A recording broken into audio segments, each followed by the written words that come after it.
지금 이 순간 일본 땅 아래에서는 847번의 진동이 이어지고 있습니다. 그리고 우리가 믿고 있던 날짜는 T였습니다. 7월 5일은 진짜가 아니었습니다. 그것은 가짜 신호였습니다. 진짜 경골은 이미 시작되었고 77세 일본 역사학자 기노시타 겐질은 50년간 숨겨진 기록에서 300년 주기의 패턴을 발견했습니다. 1707년, 1854년, 1946년, 그리고 지금 2025년, 단 3개월 안에 우리가 알던 모든 것이 바뀔 수 있습니다. 이건 단순한 예언이 아닙니다. 교토 근처 작은 마을에서 50년간 재난의 역사를 연구해온 기노시타 겐지 할아버지. 그는 점쟁이나 예언가가 아닙니다. 그는 역사 기록에 생애를 바친 사람입니다. 하지만 도카라 열도에서 847번의 지진 소식을 들은 순간 그의 얼굴은 하얗게 질렸습니다. 이 숫자, 이 진동, 1707년 대지진 전과 똑같. 지금부터 제가 들려드릴 내용은 일본 정부도 과학적 근거가 없다며 부인하는 이야기입니다. 하지만 여러분, 정말 근거가 없는 걸까요? 우리의 몸이 먼저 반응하고 있는 불안감, 그건 설명할 수 없는 감정이 아닙니다. 첫 번째 신호, 끊이지 않는 작은 섬들의 진동. 이미 관측된 두 번째 신호, 보기 드문 바다 생명체의 출현. 부산 앞바다에서 목격된 세 번째 신호.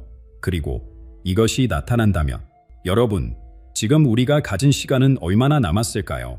세 번째 보름달이 뜨기 전에 300년 전 한승려가 남긴 마지막 경고였습니다.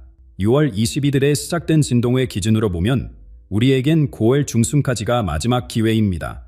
일본에서는 이미 127만 명이 이 경고를 듣고 준비를 시작했습니다. 대한민국 그리고 지금 이 영상을 보고 계신 여러분 중에도 준비할 시간이 남아있는 분들이 계십니다. 혹시 요즘 이유 없는 불안감이나 이상한 꿈을 꾸신 적 있나요? 그렇다면 이 이야기는 단순한 우연이 아닐지도 모릅니다. 이제 우리가 선택할 시간입니다. 여러분, 일본 전역이 공포에 떨고 있을 때 교토의 한 노인은 오히려 침착하게 먼지 쌓인 책장으로 향했습니다. 이 사람이 바로 우리가 알아야 할 진실의 열쇠를 주고 있는 기노시타 겐지 할아버지입니다. 77세의 겐지 할아버지는 여러분이 상상하는 예언자와는 전혀 다릅니다.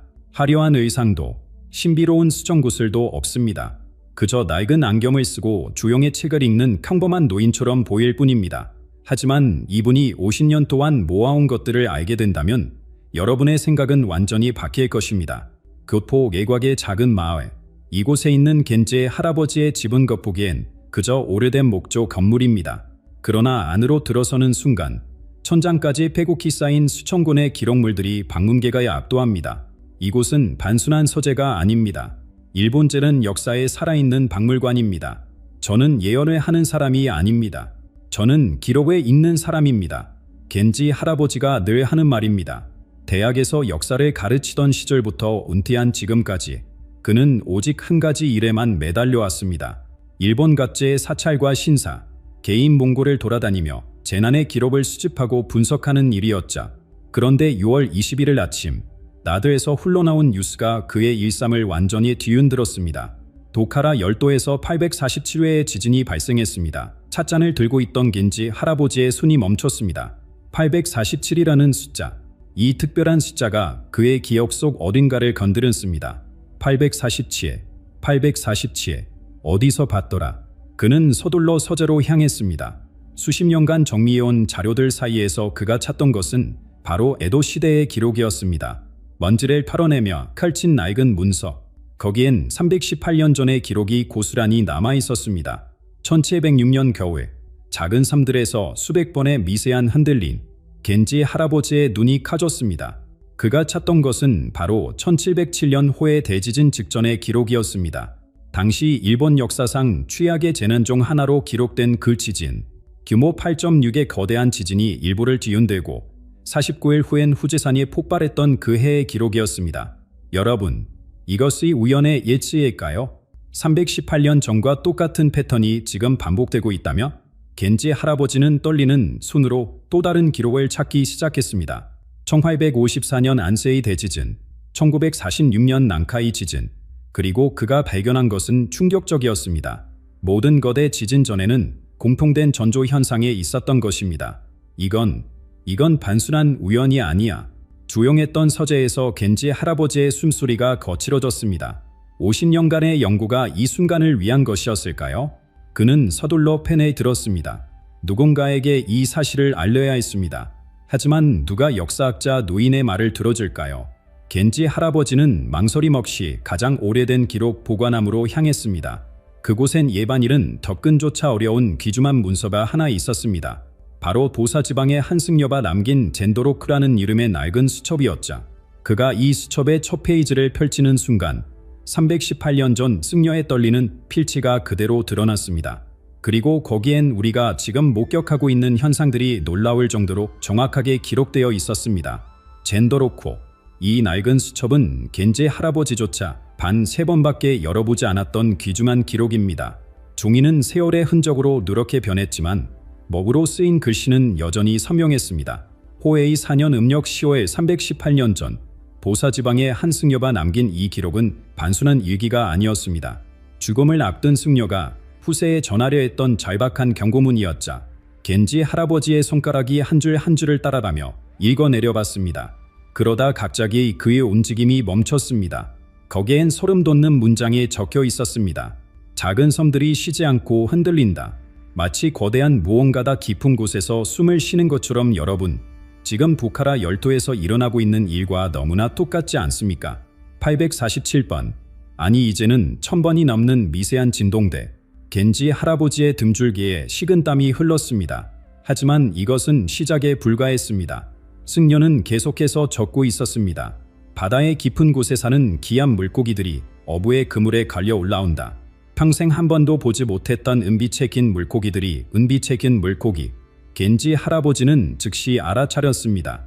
이것은 우리가 금궁의 사자라고 부르는 시미어를 말하는 것이었습니다.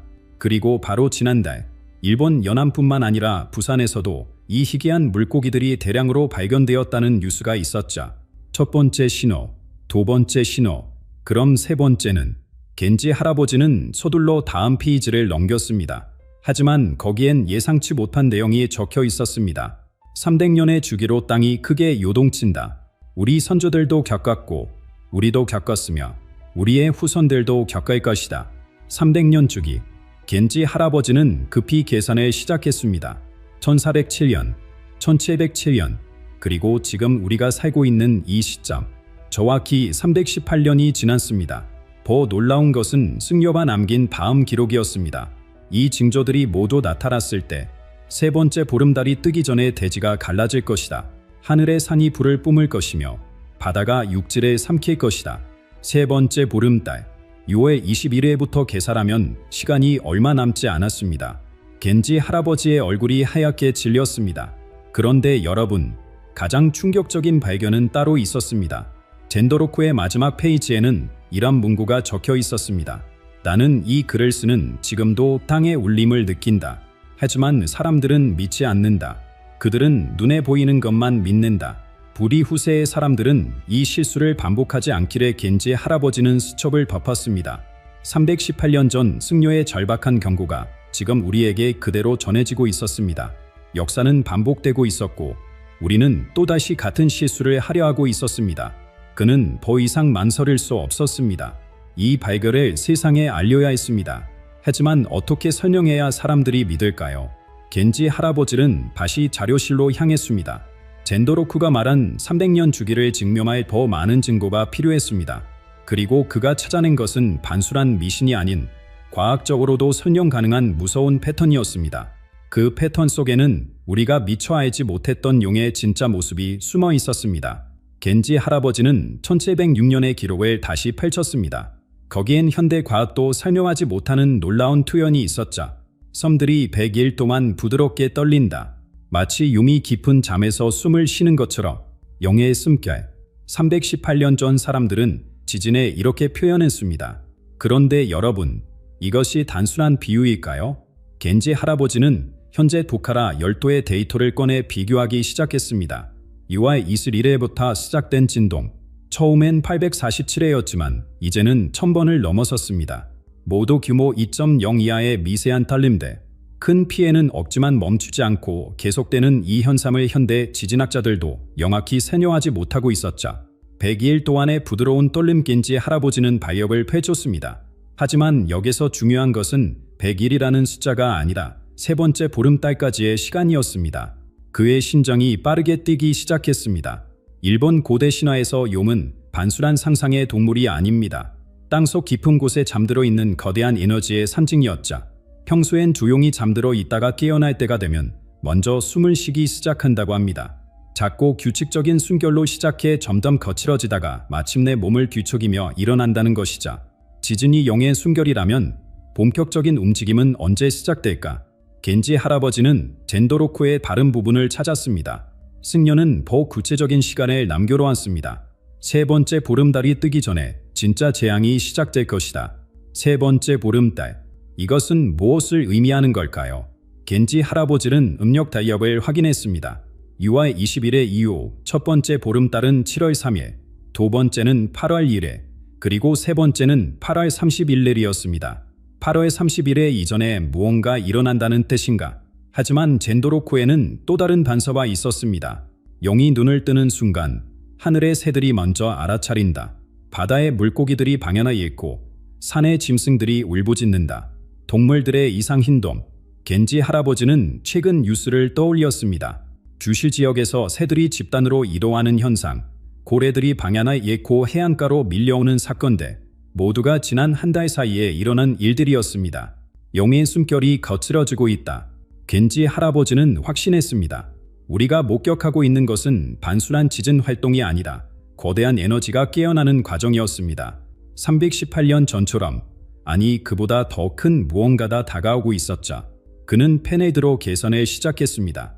만약 패턴이 정확하다면 앞으로 남은 시간은 불과 몇 주. 하지만 정부는 여전히 과학적 근거가 없다는 입장을 고수하고 있었습니다. 역사는 반복된다. 하지만 우리는 배우지 못한다. 겐지 할아버지는 한숨을 쉬었습니다. 그의 눈앞에는 1707년의 참상이 떠올랐습니다. 당시 기록에 따르면 호해 대지진으로 2만 명의 목숨을 잃었고 49일 후 후지산이 폭발해 도쿄까지 화산재가 날아갔다고 합니다. 그런데 이번은 더 큰 위험이 도사리고 있었습니다. 바로 난카이 해구의 존재였죠. 겐지 할아버지는 서재 벽에 걸린 거대한 지도 앞으로 다가갔습니다. 거기엔 일본 열도를 둘러싼 거대한 균열이 붉은 선으로 표시되어 있었습니다. 난카이 해구, 길이 700km에 달하는 이 거대한 바다 밑 협곡은 일본 역사상 가장 파괴적인 지진들의 진원지였습니다. 그리고 겐지 할아버지가 발견한 것은 충격적인 규칙성이었죠. 100년에서 150년마다 한 번씩 깨어난다. 그는 손가락으로 연도를 하나씩 짚어가며 설명하기 시작했습니다. 1605년 게이초 지진, 1707년 호에이 지진, 1854년 안세이 지진, 1946년 난카이 지진. 마치 시계처럼 정확한 주기로 대재앙이 반복되고 있었습니다. 지금이 몇 년이죠? 맞습니다. 1946년으로부터 79년이 지났습니다. 일본 정부의 공식 발표를 떠올려 보세요. 향후 30년 내 난카의 해구 대지진 발생 확률 80%. 이것은 단순한 경고가 아니라 거의 확실한 예고였습니다. 하지만 여러분, 진짜 공포는 숫자에 있습니다. 정부가 예측한 피해 규모를 아십니까? 최악의 시나리오에서 사망자 29만 8천 명. 이것은 한국의 중소도시 하나가 통째로 사라지는 수준입니다. 실종자와 부상자를 합치면 100만 명이 넘고 집을 잃는 사람은 1230만 명에 달합니다. 경제적 손실은 1466조 원. 이 숫자들이 과장처럼 들리시나요? 겐지 할아버지는 1707년의 기록을 다시 꺼냈습니다. 당시 호에이 대지진은 규모 8.6 현대 기준으로도 초거대 지진이었죠. 쓰나미 높이는 최대 25m, 8층 건물 높이의 물벽이 해안을 덮쳤다는 뜻입니다. 그런데 더 무서운 일이 49일 후에 일어났습니다. 후지산 폭발. 일본의 상징이자 영산인 후지산이 마지막으로 분화한 것이 바로 이때였습니다. 16일 동안 계속된 폭발로 도쿄까지 화산재가 날아갔고 농작물이 전멸했으며 수많은 사람들이 호흡기 질환으로 고통받았죠. 대지진과 화산 폭발의 연결고리를 아시나요? 겐지 할아버지는 지질학적 메커니즘을 설명했습니다. 거대한 판이 움직이면 지하 마그마의 압력이 변합니다. 평소에는 균형을 유지하던 화산이 갑자기 불안정해지는 것이죠. 현재 후지산 지하 20km 지점의 마그마 반은 가득 차 있는 상태입니다. 318년간 쌓인 에너지가 언제든 폭발할 준비가 되어 있다는 뜻이죠. 도카라의 떨림이 난카이를 깨우고 난카이가 후지산을 깨운다. 이것이 겐지 할아버지가 발견한 연쇄 반응의 공식이었습니다. 작은 징조로 시작해 걷잡을 수 없는 재앙으로 이어지는 도미노 현상. 그는 최근 데이터를 확인했습니다. 후지산 주변의 저조파 지진이 평소보다 3배 증가했다는 보고서, 산 정상 부근의 지열이 상승하고 있다는 관측 결과, 모든 신호가 하나의 방향을 가리키고 있었습니다.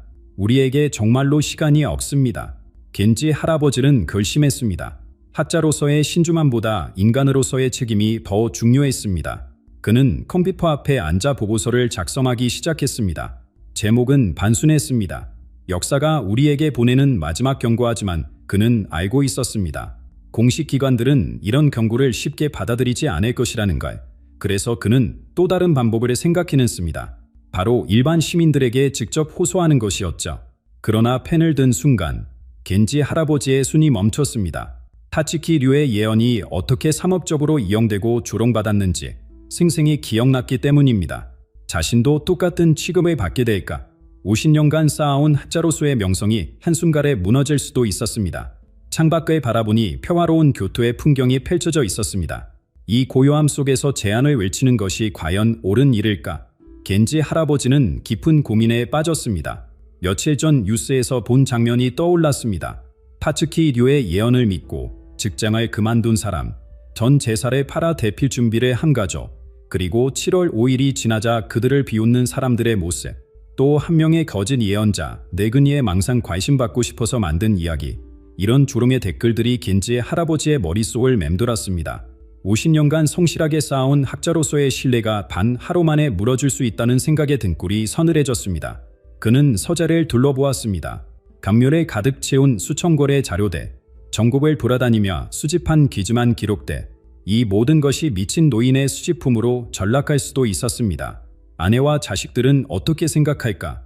은퇴 후 조용히 연구에만 몰두하던 남편이자 아버지가 갑자기 주말론자가 되어버린다며? 손자들이 학교에서 너의 할아버지가 그 이상한 소리 하는 사람이야 아는 놀림을 받게 된다며? 겐지 할아버지는 의자에 깊숙이 몸을 묻었습니다. 침묵하는 것이 더 쉬운 선택이었습니다. 아무 일도 일어나지 않는다면 그것으로 좋은 것이고, 만약 재앙이 닥친다 해도 자신은 경고하려 했다고 스스로를 위로할 수 있을 테니까요. 하지만 그때 책상 위에 사진 한 장이 눈에 들어왔습니다. 2011년 동일본 대지진 당시의 쓰나미 피해 지역을 방문했을 때 찍은 사진이었죠. 폐허가 된 마을, 가족을 잃고 망연자실한 사람들의 표정. 만약 누군가가 미리 경고했다면 그 생각이 겐지 할아버지의 가슴을 찔렀습니다. 당시에도 몇몇 자들이 위험을 경고했지만 대부분 무시당했습니다. 결과는 1만 5천 명의 목숨이었자. 그는 다시 젠더로크를 펼쳤습니다. 318년 전 승려의 마지막 문장이 눈에 들어왔습니다. 후세에 전하노니 두려움보다 무지가 더 큰 재앙이다. 겐지 할아버지는 깊은 숨을 들이쉬었습니다. 하차의 명예와 인간의 양심, 이 둘 사이에서 선택해야 하는 순간이었습니다. 3일 밤낮에 고민한 끝에 그는 결론을 내렸습니다. 하지만 그의 접근 방식은 달랐습니다. 센세이셔널한 예언이 아닌 차분한 역사적 사실의 제시, 공포를 조장하는 것이 아닌 합리적인 대비의 필요성 강조. 저는 예언자가 아닙니다. 저는 단지 역사의 패턴을 읽는 사람입니다. 이 문장으로 시작하는 그의 보고서는 감정을 배제한 채 오직 데이터와 기록만을 담았습니다. 1707년의 기록, 300년 주기설의 근거, 현재 관측되는 현상들의 유사성, 그리고 마지막에 그는 이렇게 적었습니다. 역사는 반복됩니다. 하지만 우리의 대응은 달라질 수 있습니다. 준비된 자에게 제안은 실현일 뿐, 종말이 아닙니다. 겐지 할아버지는 완성된 보고서를 봉투에 넣었습니다. 수신처는 일본 기상청, 주요 언론사, 그리고 시민안전단체대. 그는 알고 있었습니다. 대부분은 무시할 것이고 일부는 조롱할 것이라는 것. 하지만 단 한 사람이라도, 단 한 가족이라도 이 경고를 듣고 준비한다면 그것으로 충분했습니다. 그리고 놀랍게도 겐지 할아버지의 보고서는 예상과 다른 반응을 불러일으켰습니다. 처음엔 조용했습니다. 하지만 한 지역 신문이 그의 보고서를 다루면서 상황이 달라지기 시작했죠. 역사학자가 전하는 318년 전의 경고. 이 제목의 기사는 순식간에 확산되었습니다. 저는 날짜를 예언하는 사람이 아닙니다. 역사가 우리에게 주는 교훈을 무시하지 말자는 것입니다. 7월 5일이라는 숫자에 현혹되지 마십시오. 재앙은 하루가 아닌 과정으로 다가옵니다. 겐지 할아버지의 이런 문장들이 사람들의 마음을 움직였습니다. 파치키류의 신비주의성 예언과는 달리 구체적인 역사 기록과 데이터에 기반한 그의 주장은 설득력이 있었죠. 온라인에서는 뜨거운 논쟁이 벌어졌습니다. 일부는 여전히 또 다른 종말론자라고 비난했지만 많은 사람들이 진지하게 받아들이기 시작했습니다. 특히 2011년 대지진을 경험한 세들은 더욱 민감하게 반응했죠. 우리 할머니도 간동대 지진 전에 이산한 꿈을 꿨다고 하셨어요. 도카라 근처에 사는 친척이 계속되는 진동 때문에 불안하다고 합니다. 역사가 반복된다면 우리도 준비해야 하지 않을까요? 이런 댓글들이 늘어나면서 겐지 할아버지의 메시지는 더 넓게 퍼져나갔습니다. 일본 기상청의 반응은 예상대로였습니다. 공식 성명에서 그들은 이렇게 발표했죠. 기노시타 씨의 역사적 연구는 참고 자료로서 가치가 있습니다. 하지만 현재 과학기술로는 지진의 정확한 예측이 불가능합니다. 국민 여러분께서는 항상 대비하되 과도한 불안은 갖지 마시기 바랍니다. 전형적인 관료적 답변이었습니다. 인정도 부정도 하지 않는 애매한 입장. 하지만 이런 미온적 반응이 오히려 사람들의 불안을 키웠습니다. 그때 겐지 할아버지는 중요한 결정을 내렸습니다. 학술적 보고서로는 한계가 있다고 판단한 그는 일반 시민들을 위한 두 번째 편지를 쓰기로 한 것이죠. 일본 국민 여러분께 이렇게 시작하는 그의 두 번째 편지는 완전히 다른 톤이었습니다. 데이터와 숫자 대신 마음과 마음으로 소통하는 내용이었죠. 저는 여러분께 공포를 전하려는 것이 아닙니다. 준비의 중요성을 절하고 싶을 뿐입니다. 우리 선조들이 이런 기록을 남긴 이유는 우리가 배우고 대비하라는 뜻이었습니다. 그는 구체적이고 실용적인 조언들을 제시했습니다. 비상용 가랑을 준비하세요. 물, 음식, 의약품, 손전 등을 넣어두세요. 가족과 만날 장소를 정해두세요.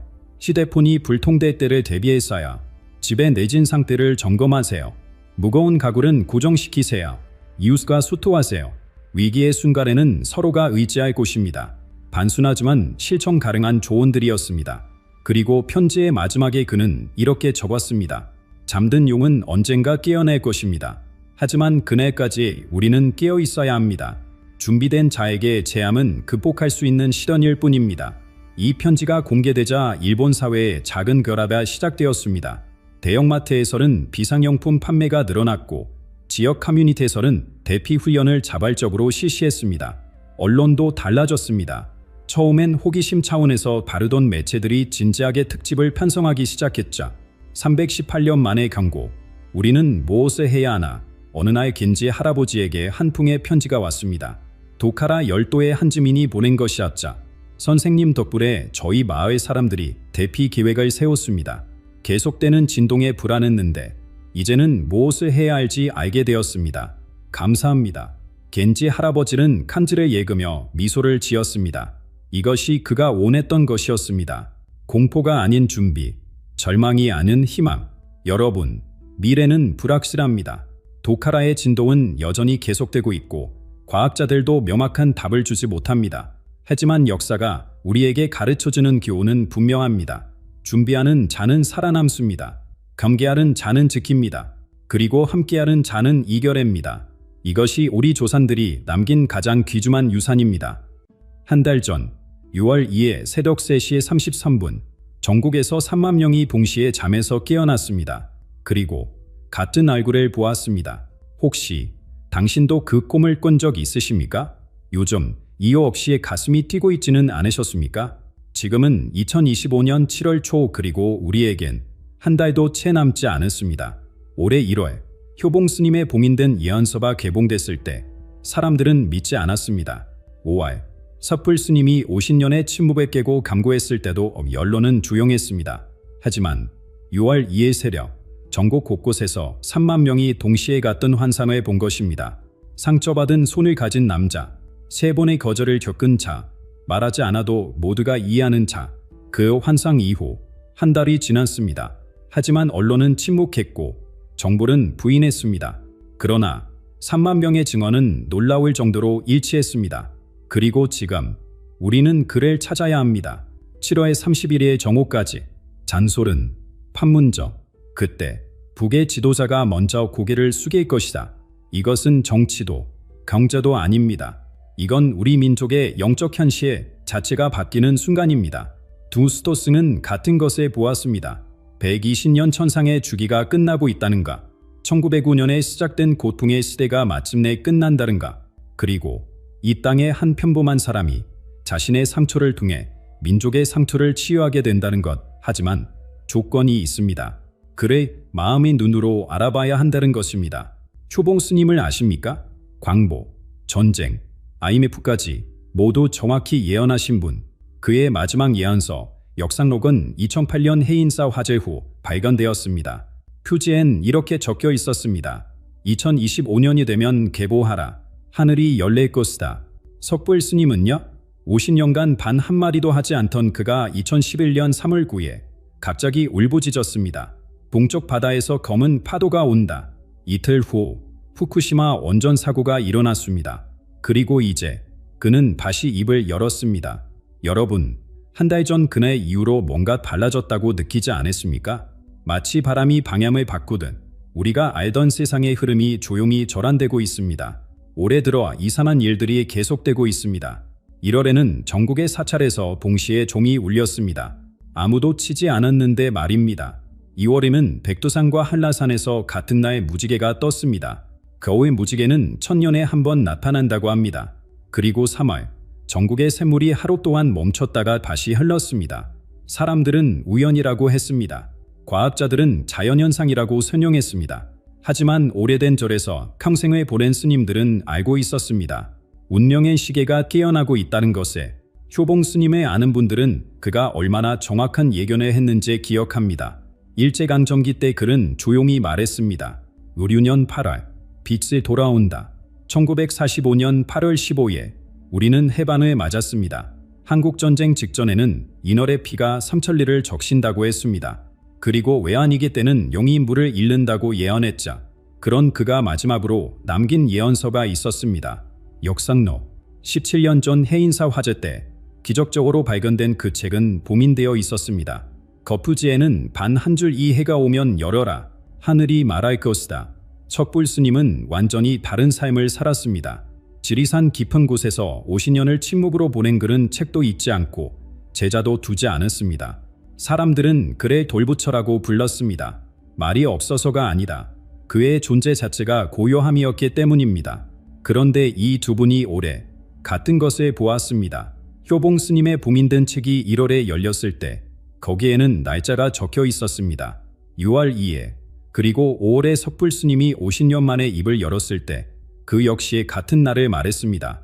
더 놀라운 것은 두 분이 본 인물이 똑같았다는 것입니다. 정치인도 아니고 종교 지도자도 아닌 평범한 사람. 하지만 그의 손에는 깊은 상처가, 그의 눈에는 모든 것을 이해하는 빛이 있었다고 합니다. 여러분, 이것은 단순한 예언이 아닙니다. 두 성자가 따로따로 본 것은 우리 민족의 운명이 바뀌는 순간이었습니다.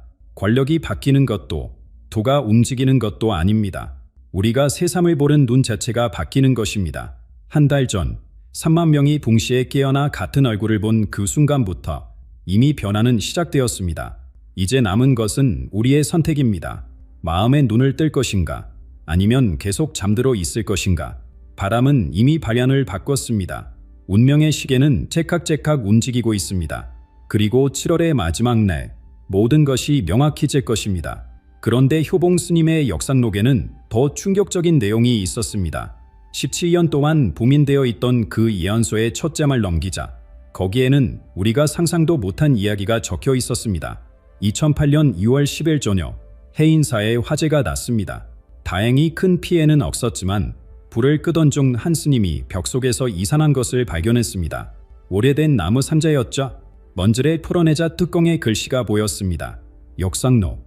이 해가 되기 전에는 열지 말라. 하늘이 열릴 때다. 상자의 연스님들은 숨을 멈췄습니다. 안에는 효봉 스님의 친필 원고가 있었고 첫 페이지에는 이렇게 적혀 있었습니다. 나는 지금 미래에서 이것을 쓰고 있다. 시간은 강물이 아니라 소용돌이다. 효봉 스님이 누구였는지 기억하시는 분들이 계실 겁니다. 일제강점기 때 비밀리에 독립운동을 도왔던 그는 놀라운 예지력을 가지고 있었습니다. 1942년 그는 제자들에게 조용히 말했습니다. 3년 뒤 우리년 8월 하늘에서 새가 떨어지고 우리는 자유를 되찾는다. 정확히 1945년 8월 15일 일본이 항복했습니다. 1949년 가을 그는 갑자기 울면서 말했습니다. 내년 여름 북에서 철마다 내려온다. 낙동강까지 피가 흐를 것이다. 사람들은 그가 늙어서 정신이 흐려졌다고 생각했습니다. 하지만 1950년 6월 25일 전쟁이 퍼졌습니다. 1996년 그는 마지막 공개 설법에서 말했습니다. 영이 물을 잃는 해가 온다. 온 나라가 흔들릴 것이다. 하지만 이것은 끝이 아니라 시작이다.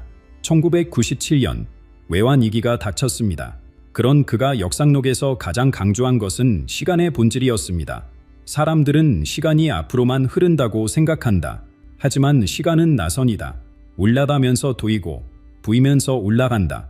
그리고 120년마다 한 바퀴를 완성한다. 그는 1905년에 기점으로 산영했습니다. 의사능력으로 나라를 빼앗긴 그해부터 거대한 수레바퀴가 돌기 시작했다고.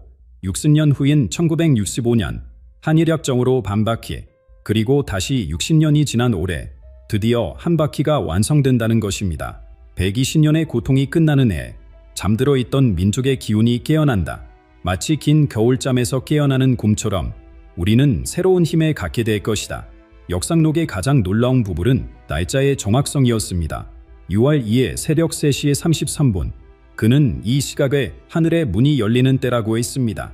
그리고 정확히 한 달 전 3만 명이 동시에 같은 환상을 본 것입니다. 그들은 모두 같은 사람을 볼 것이다. 왕도 아니고 영웅도 아닌 상처받은 보통 사람을. 하지만 그의 상처에서 빛이 나고 그 빛이 모든 어둠을 몰아낼 것이다. 여러분, 효봉 스님은 단순히 미래를 본 것이 아닙니다. 그는 시간의 수용들이 속에서 반복되는 패턴을 읽었습니다. 그리고 지금 우리는 그 수용돌이의 정점에 서 있습니다. 그런데 더 놀라운 것은 지리산 깊은 곳에서 홀로 살던 숯불 스님도 똑같은 것을 보았다는 사실입니다. 50년간 침묵하던 그가 왜 갑자기 입을 열었을까요? 섣불 스님을 아는 사람은 많지 않습니다. 1975년부터 지리산 어느 바위굴에서 살기 시작한 그는 말을 하지 않았습니다. 책도 읽지 않고 제자도 받지 않았습니다. 가끔 마을로 내려와 묵묵히 탁발만 하고 다시 산으로 올라갔죠. 사람들은 그를 돌부처라고 불렀습니다. 살아있는 사람인지 불인지 그분이 안 될 정도로 고요했으니까요. 그런데 2011년 3월 9일 마을 사람들은 믿을 수 없는 광경을 목격했습니다. 섣불 스님이 바위굴에서 뛰쳐나와 울부짖고 있었던 것입니다. 동쪽 바다, 검은 파도가 밀려온다.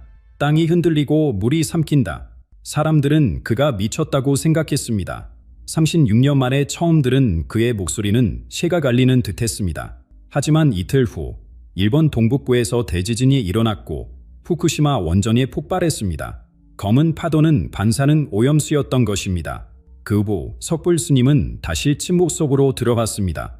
14년 동안 단 한마디도 하지 않았죠. 그러던 올해 5월 1일 새벽 그를 찾아간 한 신도가 경이로운 장면을 목격했습니다. 섣불 스님이 눈물을 흘리고 있었습니다. 볼처럼 굳어있던 그의 얼굴에 눈물이 강물처럼 흐르고 있었던 것입니다. 그리고 그는 떨리는 목소리로 말했습니다. 황금빛 폭포를 보았다. 하늘에서 빛이 쏟아져 내린다. 50년을 기다린 것이 이것이었구나. 신도가 무슨 뜻이냐고 묻자 섣불 스님은 더욱 놀라운 말을 했습니다. 6월 2일 새벽 3만의 눈이 동시에 뜰 것이다. 모두가 같은 사람을 보게 될 것이다. 그는 말하지 않아도 모든 것을 전하고 서 있기만 해도 평화를 가져온다. 나는 그의 손에서 상처를 보았고 그 상처에서 나오는 빛을 보았다. 섣불 스님의 예언은 효봉 스님의 역산록과 무서울 정도로 일치했습니다. 서로 모르는 두 성자가 어떻게 같은 날짜, 같은 시각, 같은 인물을 볼 수 있었을까요? 5월 내내 섣불 스님은 이상한 행동에 보였습니다. 매일 새벽 3시 33분이 되면 바위굴에서 나와 동쪽을 바라보며 서 있었습니다. 그리고 반복해서 중얼거렸습니다. 그가 온다. 3번 거절당한 자, 침묵으로 자신을 지킨 자, 상처로 남을 치유하는 자한 그는 이미 우리 가운데 있다. 반지 아직 깨어나지 않았을 뿐이다. 그리고 6월 1일 밤 섣불 스님은 마지막 경고를 했습니다. 내일 새벽 준비된 자들은 보게 될 것이다. 하지만 이것은 시작의 뿐이다. 진짜 선택은 그 다음에 온다. 마음의 눈으로 보는 자와 육신의 눈으로만 보는 자가 갈라질 것이다. 정확히 6월 2일 새벽 3시 33분 전국에서 3만 명이 동시에 잠에서 깨어났습니다. 그들은 모두 같은 환상을 보았습니다. 흰 옷을 입은 한 남자가 서 있었고 그의 주변에는 황금비대이 감돌고 있었습니다. 그는 아무 말도 하지 않았지만 그를 본 모든 사람들은 같은 메시지를 받았습니다. 두려워하지 마라. 때가 왔다. 이 일이 있은 후 석불 스님은 처음으로 산에 내려왔습니다. 그리고 사람들에게 말했습니다. 이제 내 마지막 할 일이 남았다. 7월의 마지막 날 판문점에서 모든 것이 결정될 것이다. 도성자의 예언이 현실이 되고 있습니다. 그렇다면 그들이 말한 그 인물은 누구일까요? 왜 하필 그가 선택된 것일까요? 가장 놀라운 것은 효봉 스님과 석불 스님이 묘사한 인물이 완벽하게 일치한다는 점입니다. 역상록에 기록된 내용과 석불 스님이 본 환상을 비교해보면 마치 한 사람이 쓴 것처럼 똑같습니다. 두 분이 공통적으로 강조한 첫 번째는 이렇습니다. 그는 우리가 기대하는 그런 지도자가 아니다. 정치인도, 재벌도, 종교 지도자도 아닙니다. 유명인도 아니고 특별한 지위를 가진 사람도 아닙니다. 오히려 그 반대입니다. 효봉 스님은 그래 상처받은 자라고 불렀습니다. 그의 몸과 마음에는 깊은 상처들이 있다. 하지만 그 상처가 그를 선택받은 자로 만들었다. 연꽃이 진흙에서 피어나듯 그는 고통 속에서 빛을 찾았다. 석불 스님의 표현은 더욱 구체적이었습니다. 그는 3번 거절당했다. 한 벌은 가족에게서, 한 벌은 세상에게서, 한 벌은 자기 자신에게서. 그래서 그는 침묵을 선택했다. 말이 아닌 존재로 증명하기 위해 3만 명이 본 환상 속에서도 그는 말하지 않았습니다. 하지만 모든 사람이 그의 메시지를 이해했습니다. 어떻게 이런 일이 가능할까요? 역상록은 이렇게 설명합니다. 그에게는 특별한 진동이 있다. 종이 울리면 소리가 퍼지듯 그가 있는 곳에는 평화의 파동이 퍼진다. 사람들은 그 파동을 느끼고 자연스럽게 마음이 열린다. 두 성자가 일치하게 언급한 신추적 특징도 있습니다. 오른손에 깊은 흉터가 있다는 것입니다. 효봉 스님은 못이 박힌 듯한 상처라고 했고 석불 스님은 별 모양의 흉터라고 표현했습니다. 하지만 가장 중요한 것은 그의 사명입니다. 두 분은 똑같이 말했습니다. 그는 다스리려고 온 것이 아니라 하나 되게 하려고 왔다. 영려하려는 것이 아니라 치유하려고 왔다. 6월 2일 환상을 본 3만 명의 증언을 분석한 결과 놀라운 공통점들이 발견되었습니다. 그들은 모두 그 인물을 보는 순간 이상한 감정을 느꼈다고 합니다. 마치 오래전부터 알던 사람 같았다. 어린 시절의 순수함이 되살아났다. 모든 두려움이 사라졌다. 처음으로 진짜 나를 맞는 느낌이었다. 심리학자들은 집단 최면이라고 했습니다. 과학자들은 뇌파 공명 현상이라고 설명했습니다. 하지만 그 3만 명은 알고 있습니다. 그들이 본 것이 환상이 아니라 다가올 현실의 예고편이라는 것에 역상록의 한 구절이 많은 것을 시사합니다. 그는 이미 우리 가운데 있다. 평범한 삶을 살면서 때를 기다리고 있다. 아마 지나가면서 마주쳤을 수도 있다. 하지만 아직은 알아보지 못한다. 때가 되어야 눈이 열린다. 석불 스님은 더 직접적으로 말했습니다. 7월 31일 정오, 판문점. 그곳에서 그가 모습을 드러낼 것이다. 준비된 자들은 즉시 알아볼 것이고 다친 자들은 여전히 보지 못할 것이다. 지금 이 순간에도 시간은 흐르고 있습니다.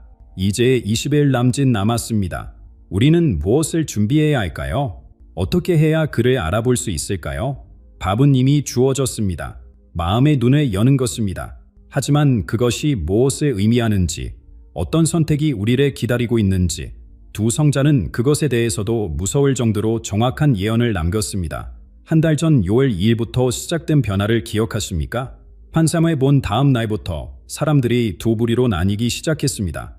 그리고 지금 7월 31일이 다가오면서 그 분열은 더욱 명확해지고 있습니다. 두 성자가 예언한 두 개의 미래가 우리 앞에서 형체를 드러내고 있는 것입니다. 6월 2일 아침, 전날 환상을 본 3만 명은 이상한 경험을 했습니다. 평소와 똑같은 하루였지만 모든 것이 달라 보였다고 합니다. 어떤 이들은 처음으로 하늘의 색을 제대로 보았다고 했고 어떤 이들은 지나가는 사람들의 얼굴에서 빛을 보았다고 했습니다. 하지만 더 중요한 변화는 내면에서 일어났습니다. 그들은 무언가를 알게 되었습니다. 무엇을 알게 되었는지 말로 설명할 수는 없지만 분명히 달라졌다는 것입니다. 역상록은 이 순간에 영혼의 갈림길이라고 표현했습니다. 환삼을 본 후 사람들은 선택해야 한다. 본 것을 믿고 마음을 열 것인가? 아니면 두려워하며 닫을 것인가? 이 선택이 민족의 운명을 결정한다. 석불 스님은 더욱 구체적인 비전을 남겼습니다. 그는 7월 30일의 이후 펼쳐질 두 가지 미래를 모두 보았다고 했습니다. 첫 번째 길은 천년관명문이라고 불렀습니다. 만약 우리가 마음의 눈으로 그 지도자를 알아보고 받아들인다면 놀라운 일들이 일어날 것이라고 했습니다. 판문점에서 역사가 뒤바뀐다. 북의 지도자가 먼저 고개를 숙이고 손을 내민다. 총설 없는 통일이 시작된다. 2년 안에 하나 된 한국은 세계 3위의 경제 대국이 된다. 석불 스님의 예언은 계속됩니다. 2028년 여름 평양에서 30만 명이 모인 음악 축제가 열린다. 남과 북의 젊은이들이 함께 노래하고 온 세계가 그 모습을 본다. 그의 가을, 한국어가 유엔의 공식 언어가 된다. 이것은 단순한 경제 발전이나 정치적 통합이 아닙니다. 민족의 상처가 치유되고 잃어버린 정체성을 되찾는 것입니다. 한 해 민족이 하늘 넘어 빛의 민족이 된다고 효봉 스님은 기록했습니다. 하지만 두 번째 길도 있습니다. 만약 우리가 두려움과 의심, 기존의 틀에 갇혀 그래 거부한다면 어떻게 될까요? 3년의 어둠이 온다. 전쟁은 없지만 전쟁보다 무서운 일이 일어난다. 사람들이 서로를 믿지 않고 희망을 잃는다. 젊은이들은 이 땅을 떠나고 남은 자들은 영혼을 잃는다. 석불 스님은 이것을 무형의 붕괴라고 불렀습니다. 건물은 서 있고 도로는 그대로지만 사람들의 마음속에서 무언가가 죽어간다는 것입니다. 거울을 봐도 자신을 알아보지 못하는 날이 온다고 그는 경고했습니다. 지난 한 달 동안 우리는 이미 그 조짐을 보고 있습니다. 환삼을 본 사람들과 보지 못한 사람들 사이의 갈등, 믿는 자와 의심하는 자의 대리, 열린 마음과 닫힌 마음의 충돌. 하지만 아직 늦지 않았습니다. 7월 30일에까지 우리에게는 시간이 있습니다. 그날 정오, 판문점에서 모든 것이 결정됩니다. 선택은 정치인이나 지도자가 하는 것이 아닙니다. 우리 한 사람 한 사람이 마음속에서 내리는 결정이 모여 민족의 운명을 만듭니다. 그런데 이 모든 예언의 중심에는 더 깊은 의미가 숨어 있습니다. 왜 서피의 순국인가? 왜 이 시대인가? 두 성자는 그것에 대해서도 놀라운 통찰을 남겼습니다. 지금 한국이 겪고 있는 혼란을 보십시오. 정치는 극단으로 갈라졌고 세대 간 갈등은 깊어지고 빈부격차는 커지고 있습니다. 젊은이들은 희망을 잃고 노인들은 외로움에 시달립니다. 출생률은 바닥을 치고 자살률은 하늘을 찌릅니다. 이것이 우연일까요? 효봉 스님은 역상록에서 이렇게 썼습니다. 가장 어두운 밤이 지나야 새벽이 온다. 한국이 지금 겪는 고통은 판생의 진통이다. 그는 한국의 동방의 등대라고 불렀습니다. 이 땅은 가장 먼저 어둠을 맞지만 가장 먼저 빛을 본다. 일제강점기의 고통, 전쟁의 상처, 분단의 아픔, 이 모든 것이 한국을 준비시켰다. 석불 스님의 통찰은 더욱 깊었습니다. 한국인의 유전자에는 특별한 것이 있다. 5천년 동안 침례받고도 정체성에 잃지 않은 민족, 한을 품고도 증오하지 않는 민족. 이것이 바로 영적 민감성이다. 실제로 한 달 전 환삼을 본 3만 명을 분석한 결과 놀라운 사실이 발견되었습니다. 그들은 특정 지역이나 계층에 속하지 않았습니다. 부자도 있었고 가난한 사람도 있었습니다. 보수도 있었고 진보도 있었습니다.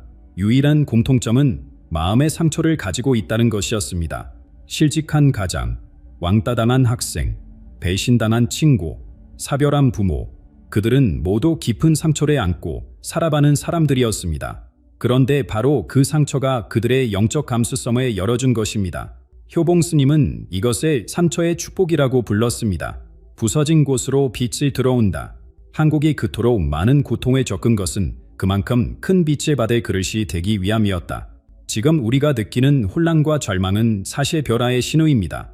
낡은 것이 무너져야 새 것이 들어설 수 있습니다. 기존의 틀이 깨져야 새로운 가능성이 열립니다. 석불 스님은 이렇게 말했습니다. 사람들은 경제 위기나 정치 갈등을 두려워한다. 하지만 진짜 위기는 영혼의 위기다. 본은 잃어도 다시 벌 수 있지만 영혼을 잃으면 모든 것을 잃는다. 그래서 다가오는 선택이 중요한 것입니다.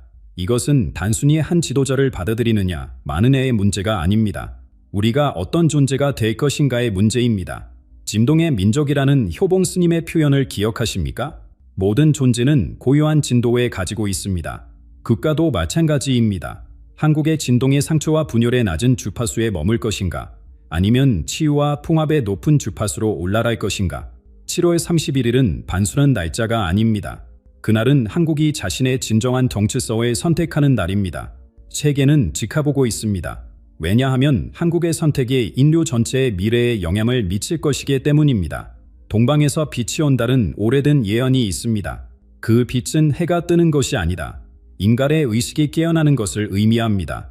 그리고 그 시작점이 바로 이곳, 한국입니다. 하지만 여기서 중요한 질문이 하나 남습니다. 그 지도자는 정말 특별한 존재일까요? 아니면 우리 모두가 가진 가능성의 상징일까요?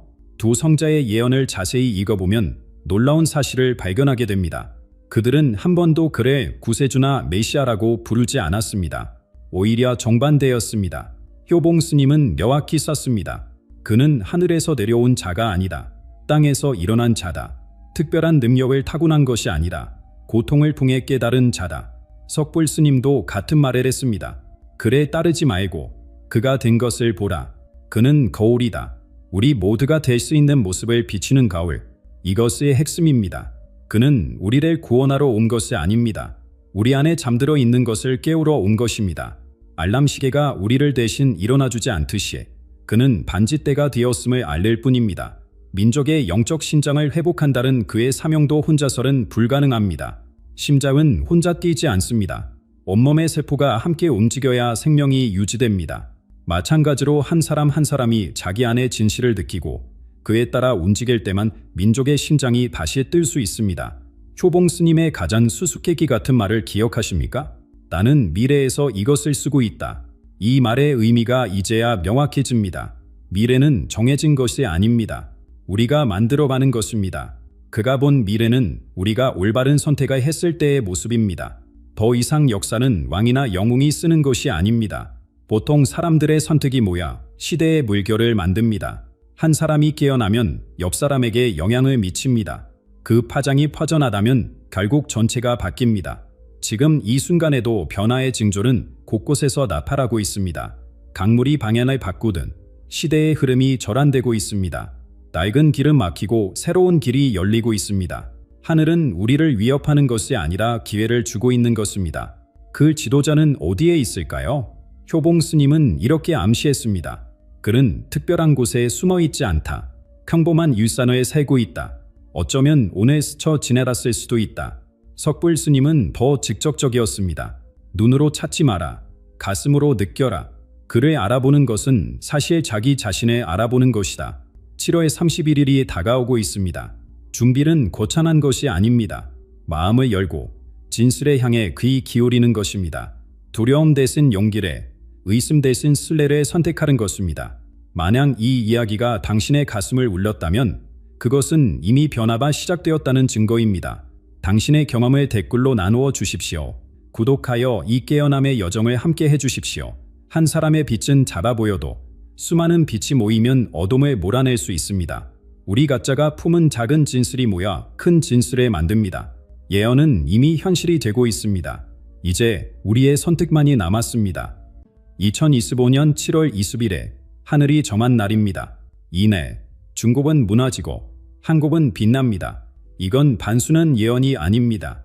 40년 동안 단 한 번도 틀린 적 없는 무당이 새벽 3시 깊은 산속에서 본 환상, 거대한 용이 무너지고 황금빛 한반도가 떠오릅니다. 그는 2019년 하늘에서 보이지 않는 독이 온 세상을 덮을 것이라 했고 그 말은 코로나의 시작과 함께 현실이 되었습니다. 2022년 동쪽에서 형제의 전쟁이 시작된다. 러시아와 우크라이나의 전쟁, 그리고 먼 땅의 여왕이 긴 잠에 들 것이다. 영국 여왕의 서거까지 이런 예언이 3번이나 현실이 된 지금 그가 말하는 7월 21일의 대재앙을 무시할 수 있을까요?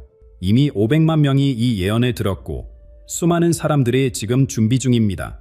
이제 정말로 시간이 얼마 남지 않았습니다. 왜 이 일이 일어나는지 지금부터 알려드리겠습니다. 여러분, 무당이 본 그 환상 속에서 가장 충격적인 장면이 바로 지금부터 시작됩니다. 7월 20일에 단 며칠 후에 일어날 일입니다. 새벽 3시의 고요함 속에서 무당의 눈앞에 펼쳐진 광경, 거대한 용이 자신의 몸을 감당하지 못하고 안에서부터 무너지기 시작했습니다. 이것은 바다에서 오는 해일도 아니고 하늘에서 떨어지는 운석도 아닙니다. 거대한 나라가 스스로의 무게에 짓눌려 붕괴하는 모습이었습니다. 무다는 떨리는 목소리로 말했습니다. 하늘이 진노했다. 거대한 용이 등급아 부러지는 소리가 온 대지를 울렸다. 그가 본 환상에서 중국 대륙의 중심부가 갈라지기 시작했습니다. 수천 년 동안 쌓아온 거대한 댐들이 한순간에 무너졌고 전력을 공급하던 발전소들이 하나둘 멈춰 섰습니다. 이 모든 것이 동시다발적으로 마치 도미노처럼 연쇄적으로 일어났습니다. 가장 무서운 것은 그 다음이었습니다. 산업시설들이 붕괴하면서 독성 물질들이 공기 중으로 퍼지기 시작했습니다. 검은 구름이 도시를 뒤덮었고 사람들은 숨을 쉴 수 없었습니다. 물이 아닌 공기가 독이 되어 생명을 위협했습니다. 무당의 환상 속에서 수백만 명이 고통스러워하는 모습이 보였습니다. 검언은 이미 포화 상태였고 위로체계는 완전히 마비되었습니다. 땅이 오이고 하늘이 검게 물들었다. 불빛이 하나둘 꺼지면서 거대한 도시들이 어둠 속으로 사라졌다. 무당의 환상은 계속되었습니다. 전기가 끊기고 통신이 마비되고 교통이 멈췄습니다. 14억 인구가 한순간에 고립되었습니다. 공장들이 멈추고 항구가 폐쇄되고 하늘 길이 막혔습니다. 세계의 공장이라 불리던 곳이 완전히 정지했습니다. 이것은 자연재해가 아닙니다. 인간이 쌓아 올린 거대한 바벨탑 위에 스스로의 무게를 견디지 못하고 무너지는 것입니다. 너무 빨리, 너무 높이 올라간 대가를 치르는 순간입니다. 무당은 이것이 단순한 사고가 아니라 하늘의 경고라고 했습니다. 물질만을 추구하고 영혼을 잃어버린 문명에 대한 심판이라고 말입니다. 무당은 더 넓은 시야로 세상을 보았습니다. 중국의 붕괴는 단순히 한 나라의 문제가 아니었습니다. 동쪽의 거대한 용이 쓰러지자 온 세계가 흔들렸다. 바다 건너 서쪽 나라들이 당황했고 남쪽의 작은 나라들이 두려워했다. 갑자기 사라진 거대한 힘의 공대. 그동안 중국에 의존하던 모든 나라들이 혼란에 빠졌습니다. 원자재 공급이 끊기고 제품 생산이 멈추고 무역 체계가 붕괴했습니다. 마치 심장이 멈춘 것처럼 세계 경제의 혈액순환이 정지했습니다. 무당은 이 모든 것이 하늘의 뜻이라고 했습니다. 교만해진 인간에게 내리는 강고이자 새로운 시대를 여는 신호판이라고. 그런데 여러분, 여기서 더 무서운 것은 이 붕괴가 단지 중국에만 머물지 않는다는 것입니다. 무당은 환상 속에서 보았습니다. 거대한 용이 쓰러지면서 일으킨 파도가 온 세계로 퍼져나가는 모습에, 그리고 그 파도가 가장 먼저, 가장 강하게 덮치는 곳이 바로 우리가 매일 장을 보는 시장, 우리가 일하는 직장, 우리의 일상이라는 것을 말입니다. 무당이 본 환상은 여기서 끝나지 않았습니다. 거대한 용이 쓰러진 후 그 여파는 마치 독이 퍼지듯 온 세계로 번져나갔습니다. 세계의 공장이 멈추자 지구촌 곳곳에서 비명소리가 들려왔습니다. 맞다. 거미줄처럼 연결된 세상의 실들이 하나둘 끊어지는 것에 무당의 눈에 비친 광경은 끔찍했습니다. 중국에서 만들어지던 모든 것들이 사라졌습니다. 우리가 매일 쓰는 휴대폰, 컴퓨터, 텔레비전, 심지어 옷과 신발까지 갑자기 아무것도 만들어지지 않는 세상이 되었습니다. 처음엔 사람들이 실감하지 못했습니다. 하지만 일주일이 지나고 한 달이 지나면서 현실이 드러났습니다. 마트에 지낼 때가 텅 비기 시작했습니다. 처음엔 전자제품이었고, 다음은 의류였고, 그 다음은 생필품이었습니다. 무당은 그 광경을 생생하게 묘사했습니다. 사람들이 마지막 남은 물건을 차지하려고 서로 밀치고 소리치는 모습을 보았다. 문명인의 가면이 벗겨지고 원시적인 생존 본능만 남았다. 본이 주미조각이 되는 순간도 보았습니다. 쌀 한 포대가 지금의 3배, 기름 한 풍이 5배가 될 것이다.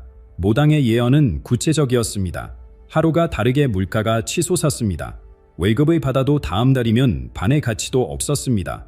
은행 앞에는 긴 줄이 늘어섰고 사람들의 눈에는 공포가 가득했습니다. 부자와 가난한 자의 격차는 더욱 벌어졌습니다. 돈이 있는 사람들은 물건을 사재기했고 없는 사람들은 굶주렸습니다. 무당은 이 모습을 보며 눈물을 흘렸다고 합니다. 인간이 인간답게 살 수 없는 세상, 그것이 내가 본 가장 무서운 지옥이었다. 하지만 가장 무서운 것은 물질적인 부족이 아니었습니다. 사람들의 마음에서 희망이 사라지는 것이었습니다. 얼굴에서 빛이 사라졌다. 눈동자가 텅 비었다. 내일을 기대하지 않는 사람들, 그저 오늘 하루를 버티기 위해 사는 사람들. 무당의 목소리는 떨렸습니다. 나라와 나라 사이의 믿음도 무너졌습니다. 서로를 의심하고 자국의 이익만을 추구했습니다. 동맹은 깨지고 조약은 희지조박이 되었습니다. 강대국들은 약소국의 자원을 빼앗기 시작했고 전쟁의 그림자가 곳곳에 드리워졌습니다. 무당은 말했습니다. 이것은 단순한 경제 위기가 아니다. 인류 문명 자체의 위기다. 서로 연결되어 있던 것이 축복이 아니라 저주가 되는 순간이다. 그의 환상 속에서 세계는 마치 암흑시대로 불화하는 것 같았습니다. 그런데 이 모든 혼란 속에서 무당은 한 가지 이상한 것을 보았습니다. 온 세계가 어둠에 빠져가는 동안 유독 한 곳만이 다른 모습을 보이고 있었습니다. 바로 우리가 살고 있는 이 땅이었습니다. 하지만 그것이 축복인지 저주인지는 아직 알 수 없었습니다. 왜냐하면 우리도 곧 가장 깊은 어둠을 통과해야 했기 때문입니다. 그리고 무당의 시선이 우리 땅으로 향했을 때 그의 얼굴이 더욱 어두워졌습니다. 아, 이 땅의 백성들이여, 가장 큰 시련이 기다리고 있구나. 여러분도 느끼고 계실 겁니다. 이미 우리나라의 기운이 가라앉고 있다는 것에 무당은 현재 이 나라를 이끄는 그 사람의 그림자가 온 국토를 덮고 있는 것을 보았습니다. 검은 기운이 초화대에서 시작해 전국으로 퍼져나가고 있다. 백성들의 한숨이 하늘에 닿았다. 중국의 붕괴가 시작되면 우리는 가장 먼저, 가장 크게 타격을 받습니다. 무역의 70%가 한순간에 사라집니다. 수출길이 막히고 수입품이 들어오지 않습니다. 공장들이 멈추고 회사들이 문을 닫습니다. 무당의 환상 속에서 거리마다 실직자들이 넘쳐났습니다. 모든 집에서 울음소리가 들렸다. 아버지들은 일자리를 잃고 어머니들은 장바구니를 들고 망연자실했다. 젊은이들은 미래를 포기했다. 무당의 목소리에는 깊은 슬픔이 배어 있었습니다. 더 무서운 것은 이미 약해진 지도력이 이 위기를 전혀 감당하지 못한다는 것입니다. 무당은 보았습니다. 그 사람이 우왕좌왕하는 모습에 잘못된 결정들이 연이어 내려지고 국민들의 고통은 배가 되었습니다. 마치 폭풍 속에서 키를 잡지 못하는 배처럼 나라가 표류하고 있었다. 은행들이 하나둘 무너지기 시작했습니다. 사람들이 저축한 돈이 사라졌습니다. 연금이 끊기고 보험이 무용지물이 되었습니다. 노인들은 거리로 나왔고 감원은 환자를 받지 않았습니다. 무당은 이 광경을 보며 몸을 떨었습니다. 5천년 역사상 가장 어두운 순간이다. 우리 민족이 겪어야 할 가장 큰 시련이다. 젊은이들의 절망은 더욱 깊었습니다. 취업은 꿈도 꿀 수 없었고 결혼은 사치가 되었습니다. 부모 세대가 쌓아온 모든 것이 무너졌습니다. 거리에는 분노한 청년들이 가득했지만 그들조차 무엇을 해야 할지 몰랐습니다. 긴 겨울밤이 시작되었다. 해가 뜨지 않는 것 같은 어둠이 온 나라를 덮었다. 무당의 표현은 섬뜩했습니다. 사회 시스템이 붕괴하고 치안이 무너지고 유혹 간의 정도 사라졌습니다. 서로를 의심하고 작은 것이라도 빼앗으려 했습니다. 그런데 무당은 이 모든 고통에도 이유가 있다고 했습니다. 이것은 저와의 과정이다. 불순물을 태우는 뜨거운 불길이다. 이 시련을 통과해야만 새로운 시대가 열린다. 그의 눈에는 고통 너머의 무언가가 보이는 듯했습니다. 가장 깊은 어둠이 찾아왔을 때, 사람들이 모든 희망을 포기했을 때, 바로 그때 무당은 놀라운 광경을 목격했습니다. 칠흑 같은 어둠을 뚫고 한 줄기 황금빛의 한반도를 비추기 시작했습니다. 그것은 마치 5천년 동안 기다려온 순간이 드디어 보리한 것 같았습니다. 바로 그 순간 무당은 숨이 멎을 것 같은 광경을 목격했습니다. 하늘 높이 올라가 지구를 내려다보니 온 세상이 잿빛 구름에 덮여 있었습니다. 불타는 도시대, 무너진 문명, 절망에 빠진 인류. 그런데 그 모든 어둠 속에서 단 한 곳, 오직 한 곳만이 황금빛으로 빛나고 있었습니다. 한반도가 빛나고 있다. 무당의 목소리는 경이로움으로 가득했습니다. 그 빛은 너무나 강렬해서 주간의 어둠을 밀어내고 있었습니다. 마치 깊은 밤의 등대처럼 길을 잃은 세계의 유일한 희망처럼 보였습니다. 무당은 다른 나라들의 운명도 보았습니다. 서구의 강대국들은 내부 분열로 갈기갈기 찢어졌습니다. 남쪽의 섬나라들은 자연재해에 휩쓸렸습니다. 중도는 끝없는 전쟁의 불길에 휩싸였습니다. 그런데 이상하게도 한국만은 달랐습니다. 고통은 있었지만 무너지지 않았고 오히려 더 강해지고 있었습니다. 이것은 우연이 아니다. 하늘이 정한 운명이다. 무당의 확신은 흔들림이 없었습니다. 그는 이미 시작된 징조들을 하나하나 짚어라봤습니다. 한국 문화가 세계를 휩쓸고 있는가? 한국의 음악과 드라마, 음식이 전 세계인의 마음을 사로잡은가? 이 모든 것이 하늘이 이 땅을 높이 들어 올리는 신호였다는 것입니다. 보라, 세계의 젊은이들이 한글을 배우고 있다. 그들이 한국의 정신에 갈망하고 있다. 이것은 물질이 아닌 정신의 힘이다. 무당의 환상 속에서 수많은 외국인들이 한국으로 몰려오는 모습이 보였습니다. 그들은 단순히 피난처를 찾는 것이 아니었습니다. 새로운 삶의 방식, 새로운 가치관을 배우러 오는 것이었습니다. 중국이 무너진 자리에 한국이 서게 되는 것도 보았습니다. 하지만 그것은 힘으로 지배하는 것이 아니었습니다. 사랑과 배려, 조화와 균형으로 이끄는 새로운 리더십이었습니다. 동양의 지혜가 서양의 기술과 만나 새로운 문명을 창조한다. 그 중심에 한국이 있다. 무당은 더 놀라운 것을 보았습니다. 전 세계의 영적 지도자들이 한국으로 모여드는 광경이었습니다. 그들은 이 땅에 특별한 에너지가 있다는 것을 알아차렸습니다. 5,000년 동안 숨겨져 있던 비밀이 드러나는 때가 왔다. 이 땅은 단순한 나라가 아니다. 인류의 영적 중심이 될 운명을 탁월했다. 경제적으로도 기적이 일어났습니다. 다른 나라들이 무너지는 동안 한국은 새로운 시스템을 만들어냈습니다. 돈이 아닌 신뢰를 기반으로 한 경제, 경쟁이 아닌 협력을 중시하는 사회. 무당은 이것을 하늘의 경제학이라고 불렀습니다. 사람들의 얼굴에 다시 빛이 돌아왔다. 웃음소리가 거리에 울려 퍼졌다. 아이들이 미래를 꿈꾸기 시작했다. 무당의 목소리에는 감동이 묻어났습니다. 한국은 단순히 살아남은 것이 아니라 완전히 새로운 나라로 거듭났습니다. 그런데 이 모든 변화에는 숨겨진 비밀이 있었습니다. 무당은 그것을 보고 온몸의 전율을 느꼈다고 합니다. 5,000년 전부터 예언된 이 땅의 진정한 사명이 무엇인지를 무당이 본 환상의 가장 깊은 곳에는 놀라운 비밀이 숨어 있었습니다. 그것은 이 땅 깊숙한 곳에서 5,000년 동안 잠들어 있던 거대한 힘에 관한 것이었습니다. 용맥이 깨어났다. 반군 할아버지가 묻어드신 그 힘이 마침내 눈을 떴다. 무당의 외침은 거의 절규에 가까웠습니다. 그가 본 것은 한반도를 관통하는 거대한 에너지의 흐름이었습니다. 백두산에서 시작해 한라산까지 이어지는 빛의 강이 온 나라를 감싸고 있었습니다. 이 용맥은 단순한 지리적 개념이 아니었습니다. 살아있는 영적 에너지였습니다. 무당은 설명했습니다. 우리 조상들이 왜 이 땅에 정착했는지 이제 알겠다. 여기는 지구의 심장이다. 하늘과 땅이 만나는 곳이다. 그리고 더 놀라운 진실이 드러났습니다. 호미인간의 이념, 널리 인간을 이롭게 한다는 그 오래된 가르침이 단순한 철학이 아니었다는 것입니다. 이것은 이 민족에게 주어진 천명이었다. 다른 나라들이 힘으로 세계를 지배하려 했다면 우리는 사랑으로 인류를 구원하라는 명을 받았다. 무당은 우리 역사의 고통스러운 순간들도 새롭게 해석했습니다. 일제강점기, 전쟁, 분단, 경제위기, 이 모든 것이 훈련이었다. 강철을 단련하든 우리 민족의 영혼을 단련한 것이다. 고통을 아는 자만이 진정한 치유자가 될 수 있다. 5,000년 동안 이어진 반일 민족의 역사도 우연이 아니었습니다. 순수한 피가 아니라 순수한 정신을 지키기 위함이었다. 물질 문명에 오염되지 않은 영혼, 하늘의 뜻을 받들 수 있는 깨끗한 그릇을 준비한 것이다. 무당은 앞으로 일어날 일들을 구체적으로 보았습니다. 전 세계의 영적 구도자들이 한국으로 몰려올 것입니다.